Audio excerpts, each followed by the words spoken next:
नमस्कार, मैं अंजलि मिश्रा। स्वागत है आपका हमारे चैनल में। आपको बता दें, महाराष्ट्र के पूर्व मंत्री नवाब मलिक को एक बार फिर कोर्ट से बड़ा झटका लगा है। काफी लंबे समय से जो है जेल में बंद नवाब मलिक को एक बार फिर जमानत याचिका जो है उनकी खारिज कर दी गई है कोर्ट द्वारा, और ये बड़ा झटका है नवाब मलिक के लिए। आखिर क्या है पूरा मामला, किस लिए एक बार फिर से कोर्ट द्वारा इनकी जमानत याचिका को खारिज किया गया है, इसके बारे में आइए विस्तार से बात कर लेते हैं। बता दें आपको, भगोड़े गैंगस्टर दाऊद इब्राहिम और उनके सहयोगी की गतिविधियों से जुड़े मनी लॉन्ड्रिंग के मामले में महाराष्ट्र के पूर्व मंत्री नवाब मलिक को करारा झटका लगा है। उनकी जमानत याचिका को जो है एक विशेष अदालत ने सुनवाई के दौरान खारिज कर दिया गया है। विशेष न्यायाधीश RN रोकड़े ने 14 नवंबर को दोनों पक्षों की लंबी दलीलों को सुनने के बाद मलिक की जमानत याचिका पर अपना फैसला जो है सुरक्षित रख लिया था। अदालत ने पहले कहा था कि वो अपना आदेश 24 नवंबर को सुनाएगी। हालांकि उस दिन अदालत ने यह कहते हुए मामले को 30 नवंबर तक के लिए स्थगित कर दिया कि आदेश तैयार नहीं था। बता दें कि ईडी ने इस साल फरवरी में राष्ट्रवादी कांग्रेस पार्टी यानी NCP के नेता को गिरफ्तार किया था। वो न्यायिक हिरासत में है और फिलहाल यहाँ एक निजी अस्पताल में उनका इलाज भी चल रहा है। मलिक ने जुलाई में विशेष अदालत के समक्ष नियमित जमानत याचिका दायर की थी।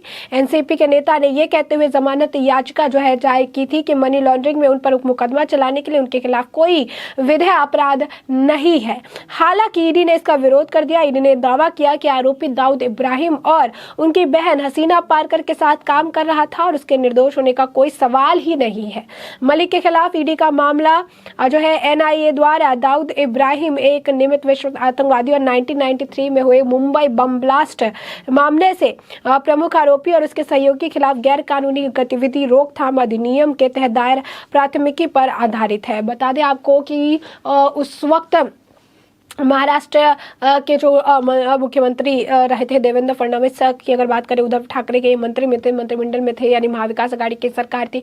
तो उस वक्त देवेंद्र फडणवीस नेता प्रतिपक्ष के नेता थे और उन्होंने ये कहा था कि 5 ऐसी जमीनें हैं जो नवाब मलिक ने खरीदी है, जिन 5 जमीनों में जो है जिनका कनेक्शन दाऊद इब्राहिम के परिवार और उनके करीबी लोगों से जुड़ता है। खासकर हसीना पारकर के दाहिने हाथ सलीम के साथ उन्होंने एक जो जमीन की लेन देन की है। यहाँ तक कि ऐसी धाराएं लगाई गई थी जिसके तहत उनकी जो संपत्ति है जब्त हो जाएगी। उससे ठीक पहले बहुत ही कम दाम में, कौड़ियों के दाम में इतनी महंगी जमीनों को नवाब मलिक ने खरीदा था और इन सभी पे उन्होंने नाम भी अपना ट्रांसफर कराया था। और इसी को लेकर उन्होंने कहा था कि मैंने इसके पूरे जो प्रूव है कि उन्होंने दाऊद इब्राहिम से इनका कनेक्शन है, किस तरीके से उनसे जुड़े लोगों से उन्होंने जमीनें खरीदी है, इसका पूरा जो लिस्ट है इसे मैं केंद्रीय जांच एजेंसी को सौंपूंगा, यानी जो ED CBI income tax department है, और जल्द इस पर एक्शन देखने के लिए मिलेगा। ये बात उन्होंने दिसंबर में कही थी और फरवरी में इस पूरे मामले में एक्शन देखने के लिए मिला, जब ED नवाब मलिक के घर सुबह पहुंची और उनसे कई घंटे तक पूछताछ की, लेकिन कई सारे सवालों के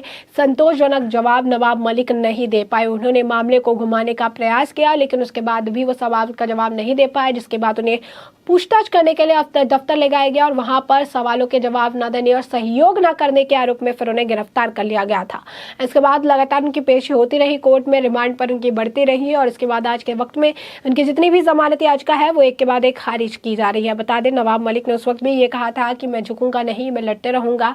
नवाब मलिक तब सुर्खियों में आए थे जब आर्यन ड्रग क्रूज मामला सामने आया था। समीर वानखड़े का नाम भी इसमें उछाला गया था और उस दौरान लगातार बयानबाजी जो है नवाब मलिक कर रहे थे। लगातार बयानबाजी का दौर देखने के लिए मिला था। नवाब मलिक ने एक के बाद एक प्रेस कॉन्फ्रेंस, एक के बाद एक ट्वीट समीर वानखड़े के चरित्र पर, उनके काम पर, उनकी जाति पर, उनके मम्मी पापा के जो है पास्ट पर, उनके जो है मुस्लिम हिंदू होने वाली बात पर, हर चीज़ पर जो है सवाल खड़े किए गए थे और उस दौर लगातार वो जुबानी जंग देखने के लिए मिल रही थी, जिसके बाद एक के बाद एक परतें खुलती गई और नवाब मलिक अपनी ही बयानबाजी के वजह से जो है खुद की ही बयानबाजी के वजह से वो खुद फंसते चले गए और आखिरकार एक बड़ा खुलासा हुआ जिसमें इनके तार ढीक कंपनी से जुड़ते आए, कई सारे फोटोज सामने आए, कई सारे दस्तावेज सामने आए, जिसके बाद ईडी एक्शन में आई और इसके बाद इनके घर पर एक छापा पड़ा। उस दौरान पूछताछ हुई, पूछताछ में इन्होंने सहयोग नहीं किया, कई सवालों के सही जवाब नहीं दिए, इनकी गिरफ्तारी हुई। इस दौरान जब इनकी गिरफ्तारी हो रही थी, उस दौरान भी हाथ हवा में लहराते हुए विक्ट्री साइन देते हुए गए थे और इन्होंने कहा था कि मैं जल्द वापस लौट कर आऊंगा।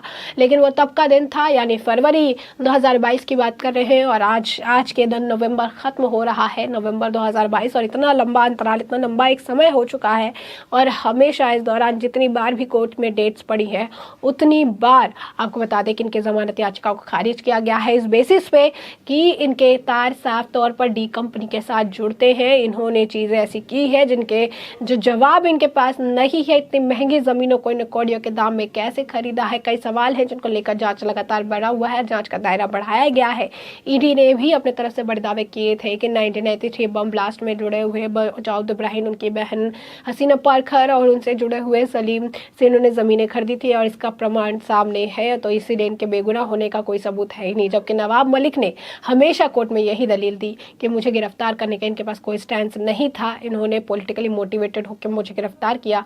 लेकिन ईडी की दलीलों से कोर्ट जो है संतुष्ट नजर आए थे और ईडी की जो दलीलें थे उस बेसिस पे कोर्ट ने इनकी जमानत याचिका को खारिज पहले भी किया था और आज भी जिनकी जमानत याचिका है उसे खारिज कर दिया गया है। तो साफ तौर पर काफी लंबा समय हो गया है नवाब मलिक को जेल में गए हुए और अब कहा जा रहा है कि आगे भी इनकी इसी तरीके से जो मुश्किल है वो बढ़ने वाली है, क्योंकि दाऊद इब्राहिम से संबंध का आरोप था, काफी गंभीर आरोप था और इसे लेकर फरवरी महीने में गिरफ्तारी हुई थी और अब नवंबर का महीना चला आया है, तकरीबन खत्म होने को है।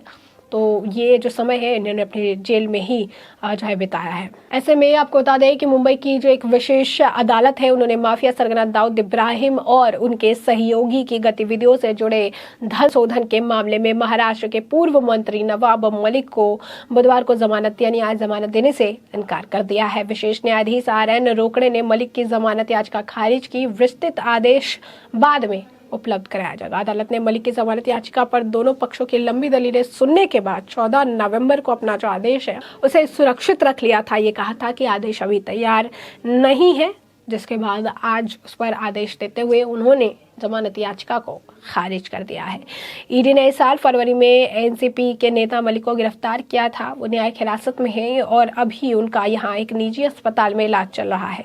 एनसीपी नेता ने धन संशोधन को लेकर उनके खिलाफ मुकदमा चलाने के लिए कोई गंभीर अपराध नहीं होने की दलील देते हुए जमानत दिए जाने का अनुरोध किया था। हालांकि जांच एजेंसी ने दाऊद इब्राहिम और इसके सहयोगियों के खिलाफ राष्ट्रीय अवशेषण अधिकरण NIA द्वारा दर्ज मामले को आधार मानते हुए जमानत का विरोध किया था। तो ये जो है ये पूरा मामला था जिस मामले में उन्हें अब बड़ा झटका मिला है। मनी लॉन्ड्रिंग केस में इनके लिए बड़ा झटका है। जमानत याचिका जो है नवाब मलिक की उसे खारिज कर दिया गया है और अब नवाब मलिक को और वक्त जो है वो जेल में बिताना पड़ेगा, यानी पकड़िए कि कहा जा सकता है कि इस साल का अंत उनकी उस काल कोठरी में ही बीतने वाला है। तो ऐसे में हमने आपको पूरा मामला बड़े विस्तार से बताया है कि किस तरीके से एक बार फिर कोर्ट द्वारा जमानत याचिका नवाब मलिक की खारिज कर दी गई है। कारण स्पष्ट हमने आपको बताया। अब ऐसे में इस पूरे मामले पर आपकी भी जो राय हो हमें कमेंट सेक्शन में कमेंट करके जरूर साझा करें। धन्यवाद।